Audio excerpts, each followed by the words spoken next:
किसी ने बड़े कमाल की बात कही है कि आवाज ऊंची हो तो कुछ लोग सुनते हैं, लेकिन अगर बात ऊंची हो तो बहुत सारे लोग सुनते हैं।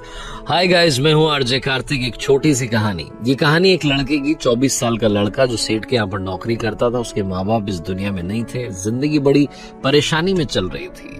वो जाता था, रोजाना पैसे कमा करके घर आता था, खाना बनाता था, खाता था, सो जाता था। एक दिन उसने देखा कि उसने 4 चपाती और सब्जी बनाई। हाथ मुंह धोकर के वापस आया, तब तक 3 बची। दूसरे दिन भी यही हुआ। तीसरे दिन उसने ध्यान रखा और चूहे को पकड़ लिया। एक चूहा मोटा सा चपाती लेके जा रहा था। चूहे को पकड़ा तो चूहे ने कहा कि भैया मेरी किस्मत का क्यों खा रहे हो, मेरी चपाती तो मुझे ले जाने दो। तो लड़के ने कहा बेटा मेरे पास में ज्यादा पैसा नहीं, सिर्फ 4 मैंने बनाई है चपाती, उसमें से एक तुम ले जा रहे हो। मैं क्या करूंगा, मेरी जिंदगी ने मुझे बेहाल कर रखा है। तो चूहे ने कहा कि तुम्हारे सारे सवालों के जवाब तुम्हें एक इंसान दे सकता है। लड़के ने पूछा कि कौन है? तो चूहे ने कहा कि गौतम बुद्ध है, उनके आश्रम में जाओ, उनसे अपनी जिंदगी के बारे में पूछो, वो तुम्हें रास्ता बताएंगे कि करना क्या है। लड़के ने कहा बहुत बढ़िया बात है। चूहे की बात मान ली। गौतम बुद्ध से मिलने के लिए चल पड़ा। सेठ से छुट्टी ले ली 5-6 दिन की। रास्ता लंबा था, रात हो गई। इस लड़के को कुछ दिखाई नहीं दे रहा था। थोड़ी दूर पर एक हवेली दिखाई दी, वहां गया, जाकर के शरण मांगी। हवेली की मालकिन ने पूछा कि बेटा कहाँ जा रहे हो? तो लड़के ने कहा कि गौतम बुद्ध के आश्रम जा रहा हूँ, उनसे मिलने के लिए। तो मालकिन ने कहा कि बहुत बढ़िया जगह जा रहे हो, गौतम बुद्ध से हमारे एक सवाल का जवाब लेकर के आना, अगर वो सवाल का जवाब दे दे। तो लड़के ने कहा जरूर आपका सवाल पूछूंगा, बताइए। तो हवेली की मालकिन ने कहा कि बेटा मेरी 20 साल की बेटी है, जो 20 सालों से एक शब्द नहीं बोली है, बोल नहीं सकती है। बस उनसे पूछ लेना कि ये बेटी कब बोलेगी। ये बोलते बोलते उनकी आंखों में आंसू आ गए। लड़के ने कहा माता जी आप परेशान मत हो, मैं जाऊंगा और आपके सवाल का जवाब जरूर लेकर आऊंगा। लड़का अगले दिन चल पड़ा। रास्ता बहुत ज्यादा लंबा था। रास्ते में उसे बड़े बड़े पहाड़ मिले, ऊंचे ऊंचे पहाड़, बर्फ वाले पहाड़। उसे समझ नहीं आ रहा था कि कैसे पार करूंगा, बड़ी देर हो जाएगी। तभी उसे एक जादूगर दिखाई दिया जो वहां बैठ करके तपस्या कर रहा था। जादूगर के पास गया, उससे बोला कि मुझे गौतम बुद्ध से मिलने के लिए जाना है, रास्ता तो बहुत ही परेशानी वाला लग रहा है, कैसे मैं पार करूंगा? तो जादूगर ने कहा कि गौतम बुद्ध से मिलने जा रहे हो, मेरे एक सवाल का जवाब लेकर के आ जाना, तुम्हें पहाड़ तुम्हें फटाफट से पार करा दूंगा। लड़के ने कहा आपका सवाल बताओ। तो जादूगर ने कहा कि 1000 सालों से यहाँ पर इसी पहाड़ पर तपस्या कर रहा हूँ स्वर्ग जाने के लिए, मुझे समझ नहीं आ रहा कि स्वर्ग कब जाऊंगा। तो लड़के ने कहा ठीक है, आपके सवाल का जवाब लेकर के आते हैं। जादूगर ने छड़ी घुमाई, लड़के को पहाड़ पार करा दिए। मैदानी इलाका आ गया, वहां पर एक बड़ी सी नदी थी। लड़के के सामने फिर से समस्या थी कि अब ये नदी कैसे पार करें। तभी उसे वहां पर एक बड़ा सा कछुआ दिखाई दिया। कछुए से मदद मांगी कि आपके पीठ पर बैठा करके मुझे नदी पार करा दीजिए। कछुए ने कहा ठीक है। जब नदी पार कर रहे थे तो कछुए ने पूछा कि कहाँ जा रहे हो? तो लड़के ने कहा गौतम बुद्ध से मिलने जा रहा हूँ। कछुए ने कहा वाह यार, बड़ी अच्छी जगह जा रहे हो, एक काम करना मेरे सवाल का जवाब ले आना।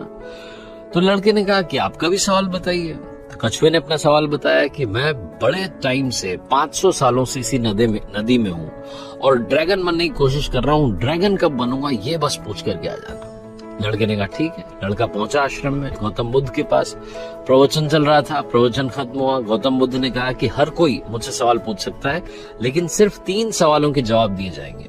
अब लड़के के सामने समस्या थी कि किसके सवाल को ड्रॉप करें, किसका सवाल छोड़ें और किसका पूछें।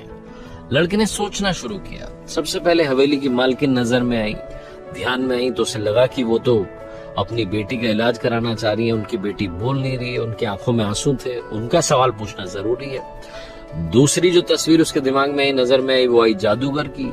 जादूगर 1000 साल से वहां तपस्या कर रहा है बर्फ के पहाड़ में। तीसरी तस्वीर आई कछुए की, जो 500 साल से नदी में ड्रैगन बनना चाह रहा है।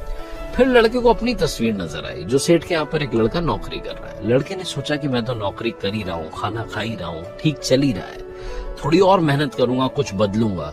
इन 3 लोगों की जिंदगी में बदलाव लाना जरूरी है, इन 3 के सवाल पूछना जरूरी है। लड़के ने गौतम बुद्ध से तीनों के सवाल पूछे।